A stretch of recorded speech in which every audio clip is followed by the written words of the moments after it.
Hi friends, life time വ്ലോഗിലേക്ക് എല്ലാവർക്കും സ്വാഗതം. ഞാനിപ്പോൾ വന്നിരിക്കുന്നത് നിങ്ങളുടെ അടുത്ത് എല്ലാവരിടത്തും ഒരു ഹാപ്പി ന്യൂ ഇയറും പിന്നെ ഇന്നൊരു വിശേഷം കൂടെ ഉണ്ട് കേട്ടോ നമ്മുടെ വീട്ടിൽ. അത് ഞാനിപ്പോൾ നെക്സ്റ്റ് പാർട്ട് 2 വീഡിയോയിൽ ഞാൻ അപ്ലോഡ് ചെയ്യുന്നതായിരിക്കും. അപ്പോൾ നിങ്ങൾക്കൊക്കെ മനസ്സിലാവും എന്താണ് ഇന്നത്തെ വിശേഷമെന്ന്. എന്നാലും ഞാൻ ചെറുതായിട്ടൊന്ന് പറയാം കേട്ടോ. അപ്പോൾ ഞാൻ ആദ്യം തന്നെ പറയട്ടെ, എൻ്റെ ഫ്രണ്ട്സിനും എൻ്റെ വീഡിയോ കണ്ട് സപ്പോർട്ട് ചെയ്യുന്ന എൻ്റെ എല്ലാ കൂട്ടുകാർക്കും എൻ്റെ ഹാപ്പി ന്യൂ ഇയർ. പിന്നെ ഹാപ്പി ന്യൂ ഇയറൊക്കെ എല്ലാവരും അടിച്ചു പൊളിച്ചോ? ഞങ്ങൾക്ക് വലിയ അടിച്ചു പൊളിയൊന്നും ഇല്ലായിരുന്നു, എന്നാലും ചെറുതായിട്ടൊന്ന് അടിച്ചു പൊളിച്ചു എന്ന് പറയുമ്പോൾ വീട്ടിലെ ഫുഡ് ഉണ്ടാക്കുന്നത് പോലെ നമ്മൾ ചിക്കൻ വാങ്ങിച്ചു, ചോറ് വെച്ചു, പിന്നെ പരിപ്പ് കറി, പപ്പടം, ചീനി, പിന്നെ പ്ലം കേക്ക്, പിന്നെ നമ്മുടെ വൈൻ. അപ്പോൾ നിങ്ങളെല്ലാവരും ആഘോഷിച്ചെന്ന് ഞാൻ വിചാരിക്കുന്നു.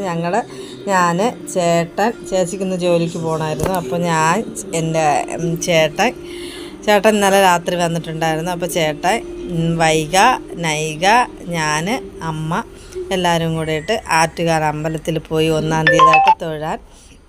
പിന്നെ അത് കഴിഞ്ഞിട്ട് തൊഴുത് നേരെ ഞങ്ങൾ ഒരു സ്ഥലത്ത് പോയി. അത് നമുക്ക് അടുത്ത വീഡിയോയിൽ കാണാവേ. അത് സർപ്രൈസല്ല, ഒരു കുഞ്ഞിത്. അപ്പോൾ എന്തുവാ പറയട്ടെ, അപ്പോൾ എല്ലാവരും ന്യൂ ഇയറൊക്കെ ആഘോഷിച്ചെന്ന് ഞാൻ കരുതുന്നു.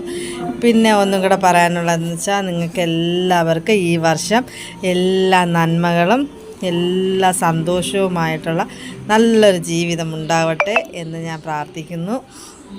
പിന്നെ പറയാനുള്ളത്, എല്ലാവരും എൻ്റെ വീഡിയോ കാണണം, സപ്പോർട്ട് ചെയ്യണം, സബ്സ്ക്രൈബ് ചെയ്യണം, ലൈക്ക് ചെയ്യണം, ഷെയർ ചെയ്യണം, കമൻറ്റ് ചെയ്യണം. പിന്നെ എന്തെങ്കിലും തെറ്റുകളുണ്ടെങ്കിൽ എനിക്കത് നിങ്ങൾ കമൻറ്റിലൂടെ അറിയിക്കണം. എന്നാലേ എനിക്ക് അത് തിരുത്തി ബാക്കി എങ്ങനെയൊക്കെ ചെയ്യണം എന്നുള്ള വീഡിയോ എനിക്ക് അപ്ലോഡ് ചെയ്യാൻ പറ്റത്തുള്ളൂ. അപ്പോൾ അതും നിങ്ങൾ എനിക്ക് കമൻറ്റിലൂടെ അറിയിക്കണം. എന്തുണ്ടെങ്കിലും അറിയിക്കാം കേട്ടോ. കൊള്ളത്തില്ലെങ്കിൽ കൊള്ളത്തില്ല, വീഡിയോ കൊള്ളത്തില്ല, എൻ്റെ അപ്ലോഡ് ചെയ്യുന്ന വീഡിയോസ് ഇഷ്ടപ്പെടുന്നില്ല, അങ്ങനെയാണെങ്കിൽ അങ്ങനെ, ഇഷ്ടപ്പെടുന്നുണ്ടെങ്കിൽ അങ്ങനെ നിങ്ങൾ എനിക്ക് റിപ്ലൈ അയക്കണം കമൻറ്റിലൂടെ. അപ്പോൾ എനിക്കതൊരു ചെറിയ സന്തോഷമാവും. അപ്പോൾ ഇത്രയേ ഉള്ളൂ ഇന്നത്തെ എൻ്റെ ഓൺ വോയിസ് വീഡിയോ. അപ്പോൾ എല്ലാവർക്കും വീണ്ടും ഒന്നും കൂടെ ഹാപ്പി ന്യൂ ഇയർ.